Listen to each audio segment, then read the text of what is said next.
All right. We got one past the hour, so we'll go ahead and get started. I know still got some people joining in. They'll be able to kind of catch up. So first of all, thank you, everybody, for taking some time out of your day. This is we have Andrew Lauder on the call, the Director of the East for Rapid Scale. And today wanted to cover a topic that I kind of thought about recently, which is, the parallels between UCaaS and cloud computing. Just to give everyone kind of a general thought process on why I was thinking about this was, obviously I talk to partners every day that are in the space and a lot of successful folks and people that are very active. And one kind of consistent technology that seems to be, very real right now and active is UCaaS. So, and kind of looking at this, it's like, well, there's obviously, I recognize a lot of similarities between the general buying signs and the benefits. So I wanted to kind of talk about those. And the reason behind that is there's a lot of people that are selling cloud computing. A lot of partners are having conversations. They're pushing the technology. They're comfortable with it. But then on the other side, there's still a lot of folks that still fear those conversations because they're not sure about the technology. They don't understand exactly some of the benefits or really how to position that product. So, kind of with this general idea, right, is around, if you're comfortable selling UCaaS, then you can have those exact same conversations around cloud to be able to, A, recognize an opportunity, and B, be able to kind of position and understand how it benefits that business based off of where they're at today. Obviously, a customer that's looking at and going and moving to a UCaaS is I would call it a pre-qualifier for a cloud-ready customer, which I think we all kind of want to look and see who those are to kind of make sure that we're, pre-qualifying the time that we're spending with somebody. But that's certainly a business that's moving in that direction is one that understands how technology can help their business, and they understand the kind of, that this is the direction they want to go. So just to kind of give you a little background on my thought process and how this topic came about. Again, if you guys have any questions throughout, you can shoot them over to Summer, and she will help out and get me those questions so I can do my best to answer. So again, reminder: so all these sessions are recorded. They'll be sent out and available within 24 hours. If you have any questions for us, feel free to reach out to myself or Summer or Z, and we're happy to get you the information that you need. We can also find these in our partner portal. If you're not in our partner portal, you should get signed up. It's got a lot of really good information in there. A lot of previous trainings, a lot of collateral, a lot of marketing pieces. Just good information for you guys to kind of have access to in the event that you need to share any of that with your customers. So, starting off, do a quick little State of the Union, right? And understanding State of the Union was yesterday, so kind of State of the Union with Rapid Scale. Some things that have changed since that you may or may not be aware of, and kind of where we're at today. So for those of you that don't know, we're a managed cloud company. We may be talking about the parallels between UCaaS today, but we don't do voice. We do some SD-WAN and some security, but we don't mess with the voice. Everything is about hosting production workloads and then deploying those out accordingly. So from an infrastructure perspective, global footprint, right? So as you see, we have four primary data centers in the U.S. and 2 internationally. So we do have that global footprint for those customers that have those requirements. Solution-wise, desktop as a service, infrastructure as a service, disaster recovery, security, obviously Exchange, 365, backup, and SD-WAN. To kind of highlight two of these solutions. So one, SD-WAN. We have kind of historically we're obviously a very big Citrix shop, one of the largest CSPs within their portfolio. So we do a lot of desktop as a service with Citrix. We also do, we've historically done a lot of SD-WAN, which is the Citrix NetScaler appliance, which made a lot of sense for our customers they were running desktop as a service and they were running the Citrix delivery protocol to leverage that NetScaler because it helped optimize that. We've then since matured our SD-WAN offering to now do VeloCloud. So we do have a full VeloCloud offering, we've got the gateways built into our infrastructure, so it's all set up and kind of pre-configured for the rollout of Velo. Again, from a partner perspective, full commissions, pricing is going to be very similar with what we're looking at from the rest of the providers that sell Velo. Really, at the end of the day, the value around this would be if we're doing their production and they need SD-WAN, why not just park it with the same provider that can manage their back-end infrastructure and can manage that edge of the network. So it just makes it simple, and then makes the path to support a lot more seamless. Next one is security. Cybersecurity, I think we all hear a lot about this. It's blown up, right? It's very evident. People need this. We're talking about it, and it's become very available for the customers. We're doing a ton in this space right now, standalone, web application firewalls, DDoS mitigation, SIEM, which is security information event monitoring. We're doing a ton of this across the board with customers. I'm recognizing security as the hosted exchange of 6-7 years ago, where hosted exchange was kind of a gateway into a lot of these customers' production environments. Now we're seeing security come in there and be able to fill those gaps and build up that relationship and start understanding how their infrastructure operates, and then also be able to augment and bring in additional layers of security. So again, kind of high level on rapid scale and what we're doing today. If you guys have any additional questions, obviously always happy to help out. Sales map. Couple of things have changed. Not sure if you guys are really aware of all this, but kind of the latest kind of hires that we've had. We have Tyler Wendling, who's out of Colorado, who came on as of last year. We also recently have Jason Roberts, who's up in Chicago, who's running that market for us up there. So kind of two of the new hires. We may or may not. We'll probably see some things changing here on the East Coast pretty soon from some new hires and such, and we'll be certain to keep you guys up to date with all that's happening. So the State of the Union stuff. So let's talk about this. Kind of starting with the basics, right? What is cloud computing and what is unified communications as a service? So I think we're all we understand what cloud computing is, right? It's basically on-demand compute, giving the ability to park your applications, your databases, your files, and move those off-prem into a cloud-based environment, allowing you to kind of pay as you go, right-size the environment, not have to worry about CapEx, not have to worry about capacity planning and things of that nature. UCaaS, on the other side, there's a lot of similarities around how that operates and how we're moving to a hosted platform. Now, the one thing to understand is UCaaS is an application, right? So we talk about applications all day long in cloud computing, right? When we talk about hosting applications, CRMs, accounting software, ERPs, EMRs, EHRs, right?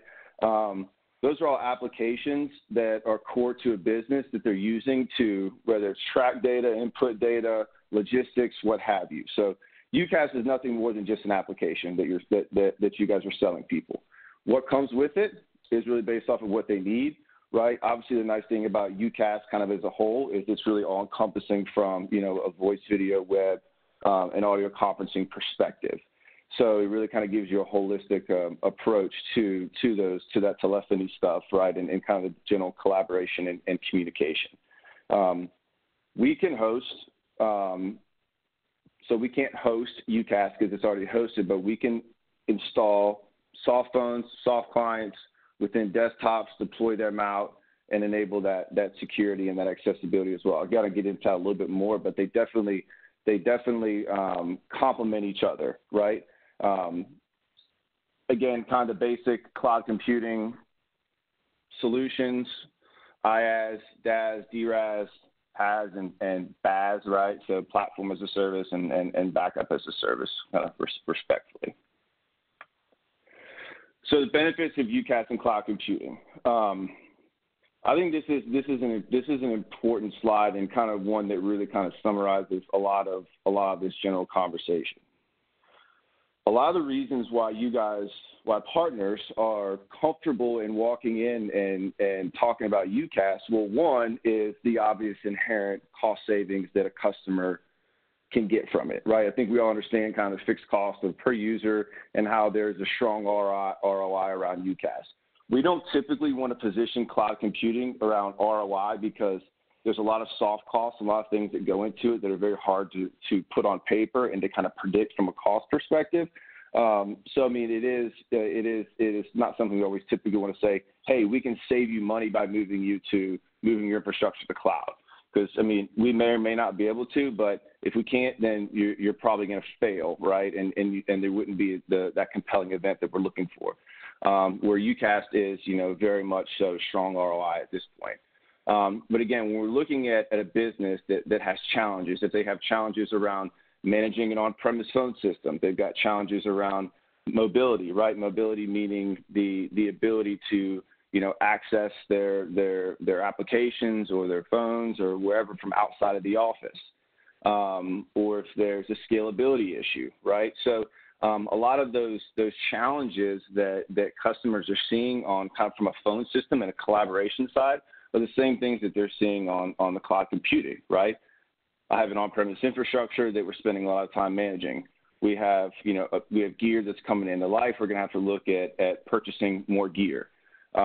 We have, we don't have the know-how to set up this environment and grow it, right? We have an acquisitions coming up. We have mergers and acquisitions where, we don't have the platform. We don't have the infrastructure to support that today. So there's a lot of the same type of challenges that a customer is seeing is going to be consistent with what UCaaS can provide from a gap fill and augmentation, same thing that cloud computing is. So just looking at companies. So first off, scalability. I think this one kind of goes without saying, right? Adding users, right? Being able to change your business, adding and removing, right? They kind of go hand in hand.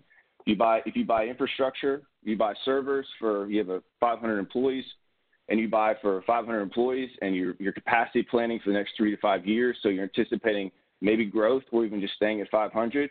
Well, if something happens to the business, you drop down to 250, what happens, right? You still have an infrastructure that's way over, that's too much capacity on it that you're kind of stuck with.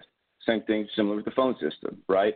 So obviously, whenever you're moving to more of an on-demand type service, you can pay for a per user fee for a phone system, for a UCaaS, and then we can pretty much do the same thing for the cloud, whereas we can just right size that environment for what they need today and give them the ability to grow into it.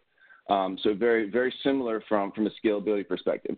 Centralized management, same thing, right? Most of these services are all managed. I mean, there is unmanaged cloud, and there's unmanaged kind of phones, but a lot of these give the ability to have that provider manage that for you, which is going to remove workloads off of your IT staff, free up their time, allow them to focus on more revenue-driven activities.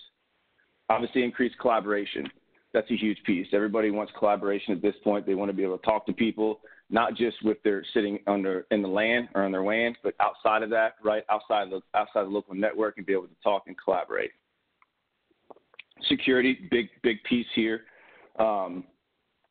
It's a simple argument. When somebody's like, I think that, for example, on the cloud side, cloud computing side, how is it more secure? I'm sitting here, I've got my servers here. I know where they are. I know where they're running, right? It's like, well, that's obviously, when you have to pass through a tier 3 data center and you have to go through a man trap and there's bulletproof glass and there's all types of redundancies. I'm pretty sure that the integrity of that gear is going to be more secure within that environment than sitting in the janitor's closet, right?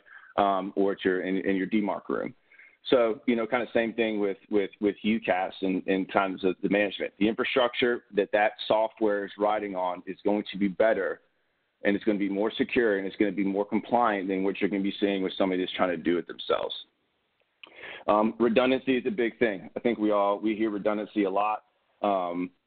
Everybody likes the idea. All customers like the idea of redundancy. They like the ability. They like high availability. They like active, right? They like hearing all these terminologies that make them feel comfortable around if something were to happen, then they still have the ability to work.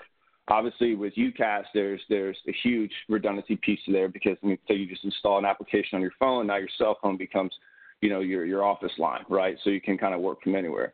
Same thing with cloud, right? We can build out some type of DR, some type of HA environment to build out that redundancy for you. Eliminating hardware kind of goes without saying, right? Get stuff off premises, out with the old PBX systems, and then into the soft phones and handsets, right? Obviously, OpEx, operational expenditure. So that is, that's the business case. Some businesses are not OpEx friendly, right? An instance of that would be if there's a company that's just been recently funded by a private equity group. Typically, an OpEx is going to be something that they might be adverse to because they like the EBITDA to be higher. So there's always ways to work around that. But for the most part, people like predictability. They like predictable per user costs. They like predictability going forward. They like to be able to have a number to each head of their business around what IT costs for them. Kind of last two, fast provisioning. So obviously within cloud, you call in, we can spin them up. It's quick. You don't have to worry about adding additional infrastructure. It just grows and it scales. And then same thing similar with kind of BYOD. Now for all of these benefits that we're talking about, so cloud computing in general offers a lot of these benefits. But as you start getting into particular solutions for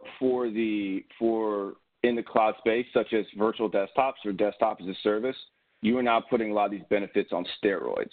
So, I mean, everything that you would expect from a scalability perspective, from a security side, from collaboration, and mobility, everything within a desktop and within a virtual desktop is going to be magnified within that. And what I mean, if you have a virtual desktop, everybody's accessing Citrix. You got your core line of business applications that you're all accessing through that production environment, right? Now we're also installed soft phone in there within that virtual desktop. We also have the collaboration features in there, which is like the voice and video, right? So you can do chats and audio video conferencing within that virtual desktop. So now whatever computer you're working on doesn't really matter at that point, right? Because everything's going over the public internet. So in that case, you go home, you go elsewhere, you're on vacation, you're still working, you're still full production mode as you were if you were sitting right in that office. Same thing, some type of something happens, fiber cut, power outage, whatever it is at the office. Now everybody's still able to work in a full production mode because you have that full mobility that's kind of built into that to that delivery, right, in that production environment. So again, just to kind of highlight some of these items and kind of elaborate a little bit more. Simplifying IT. Anytime you're moving to an as a service, whether that's unified communications, whether it's SaaS, whether it's cloud computing, managed cloud, whatever it is, you're simplifying how they do IT, but you're enhancing the way that they work and their ability to be productive, which is obviously very, very beneficial for a company. From a security perspective, as I mentioned earlier, it's always going to be better on the hosted side. I mean, let's be very frank. If you look at our infrastructure and the way we orchestrate this thing across all those data centers, I mean, you got millions and millions and millions of dollars worth of infrastructure that's running in there. The levels of encryption, the SSD on the back end, right? Everything that they were doing is all, best of breed technology.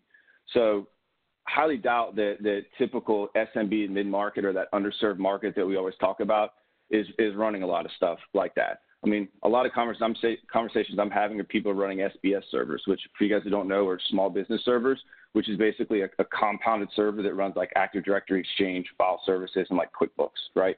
So you're now going from like an SBS server to, a full-blown, right, enterprise infrastructure. Same thing on the UCaaS piece. I mean, they're built out. I mean, the way that these platforms are built out is very secure with that in mind, with compliancy in mind as well. Business efficiency, this goes hand in hand with simplifying IT. Get out of the day-to-day managing of a PBX, right? Get out of the day-to-day of managing your local infrastructure. Get out of that. Allow somebody else to handle that for you on a kind of a managed services piece and allow you to kind of refocus your time to what needs to be done. If that needs to be break fix and fixing printers and whatever else they need to do, but by all means do it. If that's going out and doing test dev, and trying to develop new applications and help to generate revenue and try to streamline workflows and processes internally, go do it, right? But there's always going to be, that freeing up of time for that sustainability type stuff, like I like to call it, allows these companies to be more efficient and to get better, right? And obviously, faster provisioning. I mean, this stuff it scales and enables that. I won't spend too much time on this, but if you're looking at common objections, right, this kind of goes hand in hand, I think, with the benefits. So, I mean, we're talking about the benefits are very, very like for like from a cloud side, cloud computing side, and UCaaS. Same thing with the common objections, right? Anytime you're going in and you're having a conversation with one of your customers around potentially changing the way they're going to do business, there's a fear of change, right? Fear of the unknown. Everybody has that. That's understandable. Now, the nice thing about, the fear of change is there's kind of two ways to address it. Is one, is enhancing and talking about how much better their business is going to be and what they're going to be able to accomplish from it, based off of the pain that you recognize they have, to really make sense, right? And the other side of it is, a lot of these companies, unless they're just a kind of a startup, UCaaS company, which is kind of rare that anybody in this space right now is really dealing with, most of these are pretty tried and true implementations. We understand who's a good fit for what customer and what is needed to have a successful rollout. By that, I mean some of these companies are better for enterprise, right? Because it's more of a DIY model. There's some more information they're going to need to kind of roll it out. Some of them are very white glove, down market, understand what's needed to kind of roll this out for them. So that's kind of how we kind of can help with the common objection. Reliability of the platform, again, kind of beat a dead horse on this one, but it's like, let's be very frank, right? Let's look at how this infrastructure is configured and let's look how you're doing it today. I don't think there's really that much, when you talk about from a reliability perspective, with all the redundancies that are in place in the back end. Same thing with security, right? Where's that information sitting? Where's that hardware sitting, compared to where it's at today? Don't have the internal resources to support it. I mean, I can't tell you how many times that I've heard, we need this, but I just don't have the time to do it. The nice thing is management, managed cloud, managed services help with that, because you are now, whenever you are, let's say you're contracting with RapidScale, you now have access to our engineers like they're yours. Same thing with a full UCaaS, right? You now have their engineers, so they're setting it up. They're the subject matter experts.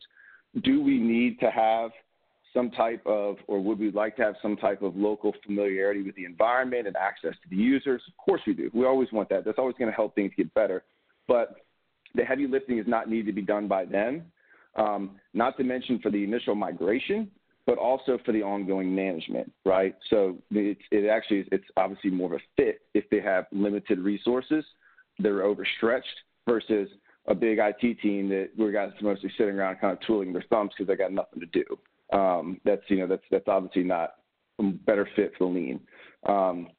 Response to ongoing changing in business. Platforms are adjustable, right? So being able to pivot your platform or the hosting model to where your business is going is important. Point taken.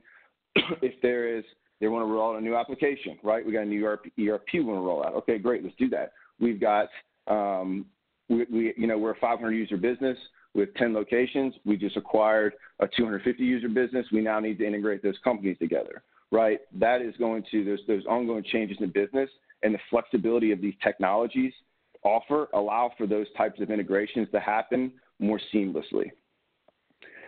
Migration is too painful. Again, the heavy lifting can be done by the provider, right? From our perspective, whenever we're coming in, we've got the ability to get down into the absolute weeds and do pretty much everything. As soon as we have domain admin credentials and we get a VPN tunnel set up, we're pretty self-sufficient. Same thing with kind of the UCaaS. Now, it's going to vary from provider to provider in which space they kind of want to play in, whether it's enterprise or more SMB and mid-market. But whoever provider is on the UCaaS side, there is the ability to come there and have that white glove migration. And then compliancy, right? That's always a driver. It's a huge driver in our space. Is it compliant? How does this help us? I'll be clear with one thing real quick. We have all of our SOCs, the compliancies, everything is in place, right? SSA, 16s, whatever we need to provide for them. But cloud computing enables compliancy. We don't make them compliant. And I'll give you an example. Healthcare company running everything on our platform using virtual desktops. We're on the back end, we're all 256-bit encryption, government-grade encryption, right, and flight and arrest, so on and so forth. If that doctor walks away from that computer and leaves patient record information up on there that's accessible to somebody else, that's a HIPAA violation. So we can enable the compliance by how the infrastructure is orchestrated and how we're delivering it, but we can't make them compliant because there's still the abilities for them to do things on their end. So I'll kind of pause for a second. I pretty much covered the scope right there of what I wanted to cover today. Summer, do we have any questions that have come in? I have not seen any come in yet. We do have a few minutes, you guys, so if you want to use the Q&A panel, feel free to send one over right now. But none yet, Lauder. Okay, so I'll kind of tell a little bit about some of the things that we've done with some of these UCaaS. We see a lot of Ring Central that has come across as these inquiries. So we've actually done these before where these are typically going to be kind of proof of concepts. So the hardest thing to do, so adding a soft client into a desktop and allowing for the calling is really not that challenging, right? Now, what can be challenging is whenever you add kind of the conferencing and the collaboration piece to it. So video protocols have advanced dramatically over the past few years. And by video protocols, I mean the ability to stream videos kind of real time within a virtual desktop to have a good experience just like you would on the local PC, right? So what we've done multiple times before and proves to be even more beneficial for them is to be able to line that voice and video up within a virtual desktop session. So what I mean by that is if you're having a Skype meeting, right, or some type of conferencing meeting, a video chat, getting your mouth, the way your mouth is speaking and those words that come out to be in line with the audio that's coming in of your headset can be challenging to do. It's a lot of configurations that happen, but it can be done. Again, the video protocols have allowed for that.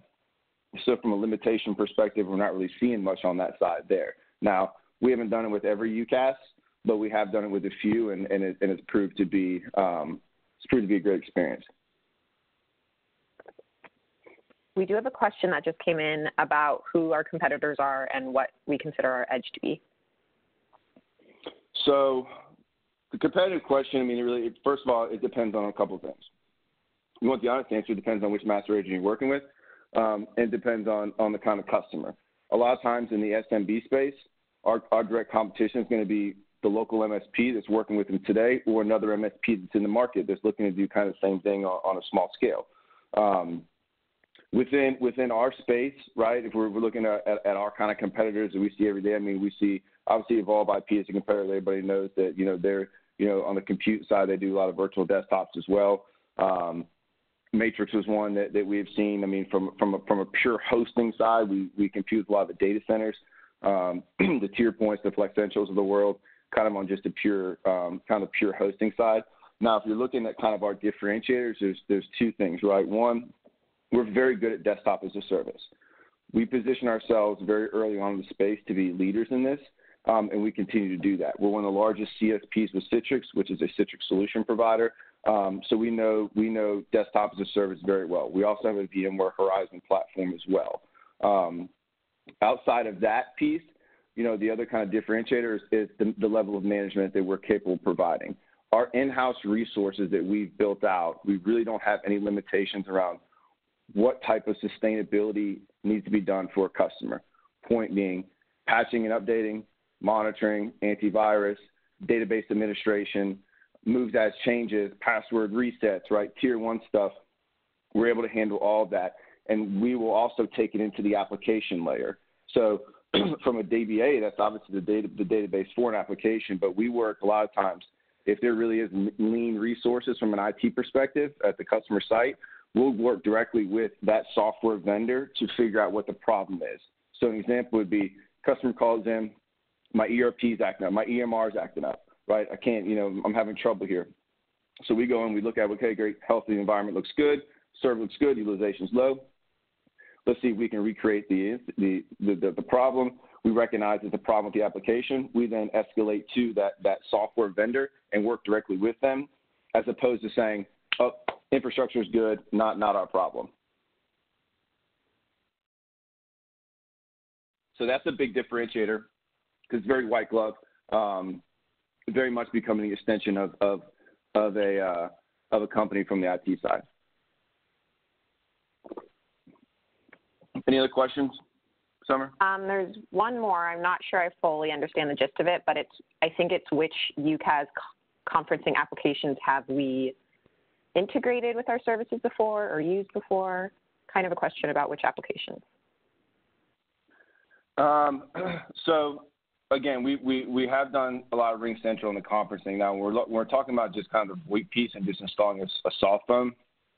We've done pretty much, all of them have been we've worked with before. Pure UCaaS, a lot of it has been really on the RingCentral side. Awesome. And one more just came in, and then we'll wrap it up after that one. How small is too small for a new customer? Depends on the service. So we don't really have a lot of limitations. So let's say if we're looking at 365, just pure play 365, 50 users. And again, a lot of the limits that we'll have on that is around both of our just general well-being, because we're going to spend as much time on a 50 user 365 as we are on a 500 user, right? And the amount of money that you're going to make on that, sometimes doesn't make sense. So that's a kind of on the small side. So 50 on the 365. And we're looking at desktop as a service.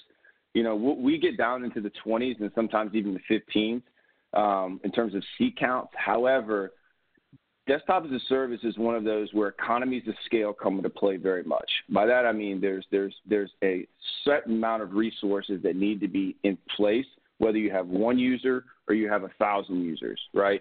So on the smaller side, the price per user seems to be a little high, which a lot of times the economics don't make sense. But we'll go down there. Typically, we're seeing kind of 25 and up for the DaaS piece is kind of where it starts to kind of make sense, with really making sense around that 50 to 100. I hope that answered the question. If not, we can follow up and have more of a granular conversation around that as well. Perfect. We're good to go. Okay. Well, thank you, everybody, for joining. Hope you're able to get something out of it and kind of see the parallels. Again, the idea behind this was to bring just an additional level of kind of confidence to you around, if you're selling UCaaS, I mean, the conversation is going to be very similar on the cloud computing side. So just kind of wanted to bring the awareness around that and make sure that we're able to kind of have that conversation. Also, I mean, if you are comfortable with the UCaaS, I mean, it should be very easy to have that same, kind of business conversation around the cloud, because those challenges that they're facing, kind of with their local phone system, are going to be some of the challenges they're going to be seeing with their local infrastructure, right? So how do you parallel that, right, and kind of parlay off that UCaaS conversation to see if you can get an opportunity around the cloud. But thank you, everybody, for joining. Appreciate the time. I know you don't have to do it, so I do appreciate you guys coming on, and look forward to seeing you guys here at some events or out and about in the near week. So thank you. Have a great afternoon.